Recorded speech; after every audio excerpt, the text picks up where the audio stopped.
Hello, I am Dakshesh Mishra. I have scored 300 out of 300 in JEE Main Session 1. I have been a student of Allen Career Institute since my class 10, and since class 11th I have been preparing for JEE Advanced and JEE Mains.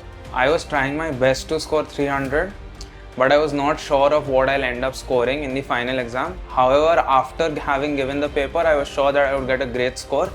Seeing the 300 out of 300 makes me very happy. It is a very great feeling for me to be one of the All India toppers of JEE Main, but it also comes with a huge responsibility to do well in the upcoming competitive examinations such as JEE Advanced and BITSAT. I had no secret study hacks as such to prepare for JEE Mains. I would just follow whatever instructions my faculties gave me. I would wake up at around 7:30 am, and by around 8 am I would have either classes or actually do those subjects in which memorization is required for preparation.